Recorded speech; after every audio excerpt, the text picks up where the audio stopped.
वसूलियाबी उन लोगों से होनी चाहिए जिन्होंने इस संभल को आग में झोंका है, और संभल में आग में झोंकने का काम सीधा सीधा पुलिस प्रशासन का है। उनको जवाब जुबान से मिलना चाहिए था, लेकिन लाठियों से मिला। कहा कि वो जो है आपस की लड़ाई है, फिर उसके बाद में आपस की लड़ाई के बाद में फिर वहाँ का अधिकारी कह रहा है कि हाँ वहाँ के जाहिल हम पे गोली चलाएंगे तो हम क्या देखेंगे, मरेंगे मारेंगे। इसकी रिकवरी भी जो नुकसान हुआ है सरकारी प्रॉपर्टी का और प्राइवेट प्रॉपर्टी का, उसकी वसूलियाबी इन पुलिस के अधिकारियों से होनी चाहिए। देखिए माननीय सर्वोच्च न्यायालय के आदेशानुसार फोटो चस्पा कर ही नहीं सकते ये, और अगर फोटो चस्पा करेंगे तो इसका मतलब माननीय सर्वोच्च न्यायालय को चैलेंज कर रहे हैं।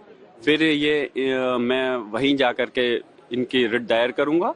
और जहां तक वसूलियाबी की बात है, वसूलियाबी उन लोगों से होनी चाहिए जिन्होंने इस संभल को आग में झोंका है, और संभल में आग में झोंकने का काम सीधा सीधा पुलिस प्रशासन का है। और इस चीज को मैं जो कह रहा हूँ वो किसी बुनियाद और आधार पर ही कह रहा हूँ, हवा में नहीं कह रहा। संभल के अंदर बहुत सुकून के साथ माहौल चल रहा था, सभी धर्मों के लोग मिलकर के रह रहे थे। लेकिन अफसोस है कि इन लोगों ने जो सर्वे का कोर्ट का आदेश था उसको इतनी जल्दबाजी, 1 घंटे के अंदर 1 से 2 घंटे के अंदर जल्दबाजी दिखाते हुए वहां पर पहुंचे। उसके बावजूद भी उसका पालन किया गया, लेकिन दूसरे सर्वे में भी आज लोग अपना कोऑपरेट कर रहे थे और सर्वे करा रहे थे। बाहर सिर्फ लोगों ने ये जानना चाहा कि आप सर्वे क्यों कर रहे हो दोबारा से, तो उसके एवज में उनको जवाब जुबान से मिलना चाहिए था, लेकिन लाठियों से मिला और गोली चलाई।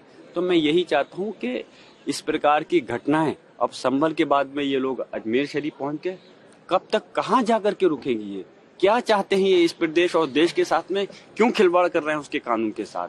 माननीय सर्वोच्च न्यायालय को उसमें संज्ञान, मैंने भी रिट दायर कर रहा हूं इस मामले में माननीय सर्वोच्च न्यायालय के अंदर, और मैं ये मांग करता हूं कि इस पे जरूर रोक लगनी चाहिए, जिससे कि हमारे प्रदेश और देश का माहौल और जो एकता है वो कायम रह सके और इसका विकास हो सके। वर्क साहब, आप कह रहे हैं कि सुप्रीम कोर्ट का आदेश का उल्लंघन होगा। 250 तस्वीरें जारी कर दी गई हैं और जिसमें तस्वीरें जाते हुए दिखाया गया है। एक विजुअल ऐसा भी है जिसमें हथियार भी एक शख्स के हाथ में।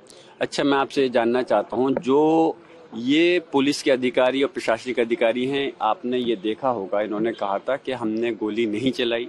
उसके बाद में जब इनकी वीडियो वायरल हुई तो आपको ये भी दिखा कि इस प्रकार ये गोली चलाते हुए नजर आ रहे हैं। उसके बाद में जब इनके अपने झूठे साबित हो गए तो इन्होंने इसको रुख को मोड़ना चाहा। इन्होंने कहा कि वो जो है आपस की लड़ाई है। फिर उसके बाद में आपस की लड़ाई के बाद में फिर वहाँ का अधिकारी कह रहा है कि हाँ वहाँ के जाहिल हम पे गोली चलाएंगे तो हम क्या देखेंगे, मरेंगे मारेंगे। तो मैं ये चाहता हूँ कि कोई भी जनता का ऐसे वीडियो आपको नहीं मिलेगा जिसके पास में कोई हथियार हो, कोई गोली चला रहा हो।